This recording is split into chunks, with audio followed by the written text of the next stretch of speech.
Hindi lamang yun eh. May nagsabi pa sa akin na tinignan din nila yung CCTV doon sa Seascape. Isang Chinese resto na nandun yung Golden China. Kasi sinabi ko, before I presented Gutesa, kinwento ko yung antecedents. So sabi ko, tinagpo ko siya para malaman ko talaga, nagmamadali ako. So tinignan nila siguro yung time frame. Parang tumama yata yung time frame dahil hindi naman ako talaga nagtagal. So mukhang hindi nila ipipresent yung Seascape. Because napansin nila, tama na, nagpunta siya tapos bumalik din. Okay, just to summarize so far, ito pong nangyari sa pagnonotaryo ay teknikalidad at gawain na talaga. That I can confirm because from my own experience, It's a common nangyayari po practice. talaga. Yes, it is a practice. And parang walang basihan ang sinasabi nila na kayo po ang nagpakana ng buo at nag-choreograph ng buong Gutesa episode. Hindi lamang iyon, dapat mag-umpisa doon sa anong motivation. Ikaw na rin ang nagsabi, anong motivation naman ni Gutesa? Nagmamadali, mag-iimbento siya ng estampad ng notarial details ng abogada. Nanghiram siya ng dry seal. Pagkatapos nanghiram siya ng notarial register para makuha niya pati yung estampad ng lugar yung Manila. Gaganunin mo ganyan para... Bakit niya gagawin yun? Pinakamadali para sa kanya, magbayad lang siya kung magkano yung sisingilin sa kanya, kung 200, kung 300, up to 500 pesos. I think that's the better and easier way to do this. Why would Gutesa chose to do this in a different way?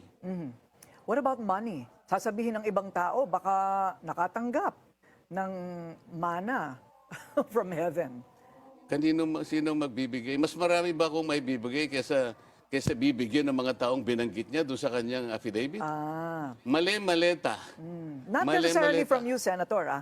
Maaaring magaling sa iba.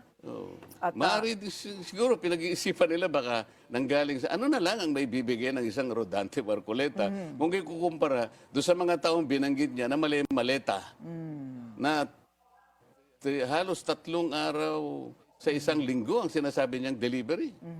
So palagay po ninyo, kayo po'y abogado rin. Ano po ang maaaring gamitin na corroborating circumstances or testimony dito po sa mga sinabi ni Ginoong Gutesa na pag-deliver po niya ng mali-maletang pera doon sa construction site daw?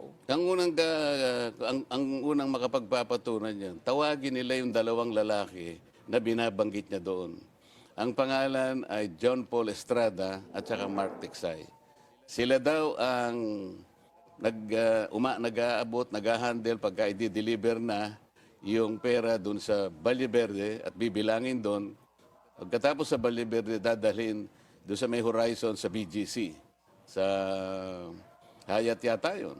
At from Hyatt, ibababa nila yung dapat na ibabang mga maleta at dadalhin sa bahay ni Martin Romualdez. Yung 2 lalaki, bakit wala mang mag-isip sa kanila na tawagin yung 2? Bakit ang pinipilit ni Gisain si Gutesa? Ang balita ngayon, iniipit na rin yung 2.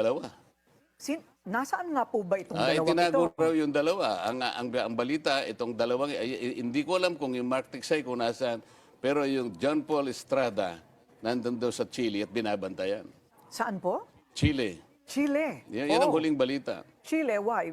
We have no extradition treaty with Chile? Siguro, bukod sa malayo, baka wala tayong extradition treaty. Oo. John Paul Estrada and Mark Tiksay. Ayun. Parang ngayon ko lang naririnig itong mga pangalan ito. Nandun sa I see. Okay. Nandun sa Baka huli lang ako source sa balita. statement. Bakit? Ang unang dapat na ginawa nila, sinecure nila yung 2 na yun. Kung talagang gusto nila, tumagal kami. Halos, nung lumabas si Gutesa, hininto nila. Nag-resign ng chairman, pagkatapos nag-adjourn kami. Pwede naman kasing mag-hearing, Miss Corina. Kasi ngayon, kahit naka-adjourn kami, nag-briefing kami sa ating budget. Dapat tinawag din nila si Congressman Eric Yap. Dahil binanggit niya to, siya yung nagdala ng pera doon noong December 2024. Yun daw ang pinakamarami na perang dinala.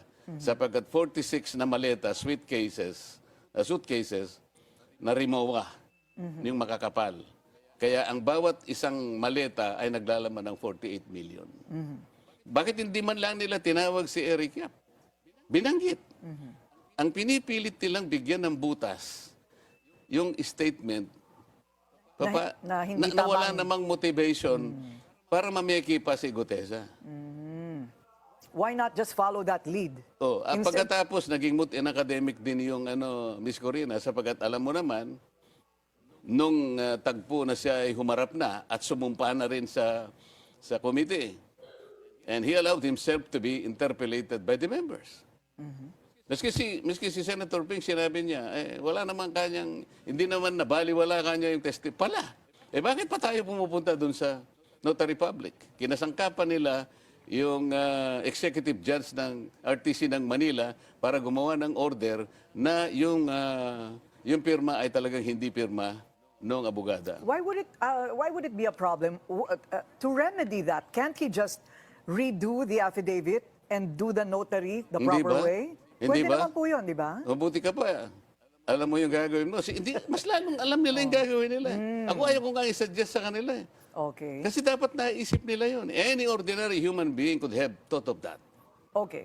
Well, I'm very ordinary and I thought of it. So, I Hindi, guess... special ka naman. Hindi po. Ako po nakikiangkas lang po ako sa inyong brain waves. Okay, so the other question would be, nasaan si Gutesa ngayon? Where is he? Come out wherever you are, sabi nga nila. We'll take